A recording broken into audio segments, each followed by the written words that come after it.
আপনি যদি একজন প্রবাসী হয়ে থাকেন অথবা একজন প্রবাসী ফ্যামিলির সদস্য হয়ে থাকেন, অনুরোধ রইল ভিডিওটা শেষ পর্যন্ত দেখে ভিডিওটা একটু শেয়ার করিয়া দিয়েন, যাতে বাংলাদেশের মানুষ দেখতে পারে।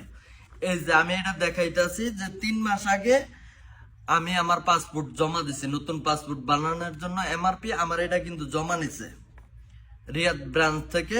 ডেলিভারির তারিখ হইল 30 মে 2026, মানে গতকালকে ছিল। এখন পর্যন্ত আমার পাসপোর্ট দিতেছে না। আমি জিজ্ঞেস করছি, বলতেছে এটা কার্গো বিমানে আসে, এগুলা আটকে রয়েছে। এখন আমার কথা হইলো, এটা কেন আটকে থাকবো? যাত্রী আইতাছে, যাত্রী যাইতাছে, ফ্লাইট চালু আছে, সবকিছু আছে। এটা কি একটা সাধারণ জিনিস? এই পাসপোর্টের কারণে মানুষ দেশে যাইতে পারতেছে না, আকামা রেনু হইতে যাচ্ছে না। এখন যদি আমি আমার আগের যে পুরান পাসপোর্ট আছে এটা নিয়ে যদি আমি দেশে যাই, তাইলে দেশ থেকে আসতে পারবো না। আমার এয়ারপোর্টে আটক করব, বলবো যে 6 মাসের নিচে থাকলে তুমি যাইতে পারবা না।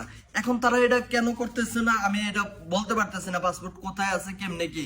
আমার থেকে অনেকের আছে ডেলিভারির 1 মাস ওভারটেক হয়ে গেছে, এখনো দিতে আছে না। যারা ডিসেম্বরে জানুয়ারিতে জমা দিছে তাদেরকে দেয় না। এর আগে যারা দিছে 3 মাস টাইম নেয় তারা, কিন্তু 2 মাসের ভিতরে দিয়া দিত। ঠিক আছে, আমরা তো ওই হিসাব করেই দিছি, আমরা দেশে যাবো আগামী মাসে, এই কারণে টিকিট কাটছি। আমার মতো অনেকেই আছে। এখন আমরা বাতা গেছি, বাতা যে ব্রাঞ্চ আছে ওটা সরকারি অনুমোদিত, ওই জায়গায় গেছি, ওই জায়গায় 40 টাকা বেশি নেয়। যেমন এম্বাসিতে গেলে আপনি 125 রিয়াল নেয় আপনার এমআরপি পাসপোর্ট নতুন বানাইতে, আবার রেনু করতে আলাদা, এটা অন্য জায়গার থেকে করা যায়। কিন্তু হেরা এখন আমরা এই জায়গায় জিজ্ঞেস করতেছি, এরা বলতেছে এটা তোমরা এম্বাসিতে যোগাযোগ করো। এম্বাসিতে কেন যাবো? আমরা পাসপোর্ট দিছি আপনার কাছে, টাকা দিছি আপনাদের কাছে, আমরা কেন যাবো? এখন তারা ভিডিও করে বলতেছে এটার জন্য আমরা আন্তরিকভাবে দুঃখিত। আপনি দুঃখিত কইলে তো হইব না, আপনি একটা মানুষের জীবন নিয়ে যদি এরকম করেন এটা তো হইব না।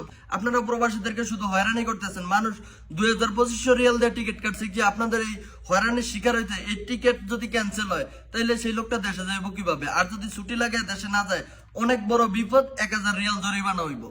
তখন এটা কে দেখবো? সবার কাছে অনুরোধ রইল ভিডিওটা শেয়ার করিয়া সবাইরে দেখার সুযোগ করিয়া দিয়েন, যাতে যত দ্রুত সম্ভব আমাদের পাসপোর্টটা চলে আসে। পাসপোর্ট চলে আসলে আমার কোম্পানি রেনু করে দেবো, আমি দেশে যাইতে পারবো, আমার কোনো সমস্যা নাই।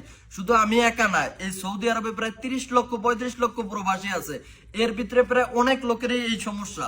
এখন এরা এমআরপি পাসপোর্ট করবো না, ঠিক আছে, আপনারা না করবেন, এই পাসপোর্ট দিবেন, দেন, ওটা আমাকে কোনো সমস্যা নাই। কিন্তু আমাদেরটা যদি না হয়তো আগেই বইলা দিতেন, আমাদেরটা এমআরপি কেন জমা নিছেন? তাইলে আগে বইলা দিলে আমরা ওই রকম ই পাসপোর্ট করার ব্যবস্থা করতাম। এখন আমাদেরটা জমা নিয়ে এখন কিছু বলতেছেন না, বলতেছেন কার্গো বিমান বন্ধ, এই কারণে আটকে রয়েছে। এটা কোনো কথা হইলো? তাইলে আপনারা দেশ থেকে ডেলিভারি দেওয়ার ব্যবস্থা করেন, আমরা দেশ থেকে আমাদেরটা আমরা আনিয়া লই। আমাদের এখন এটা প্রয়োজন, এটা খুবই গুরুত্বপূর্ণ। এটা তো আর একটা ছোটখাটো বিষয় না। এটা নিয়ে আপনি যদি বলেন যে আমরা এটার জন্য আন্তরিকভাবে দুঃখিত, এটা তো মানানসই হইলো না, এটা তো মানার মতো কথা না। আপনি একজনের জীবন শেষ করে দিয়ে যদি কোন আন্তরিকভাবে দুঃখিত, এটা কেউ মানবো? যত দ্রুত সম্ভব এটা করেন, প্রবাসীরা সবাই আওয়াজ তোলেন।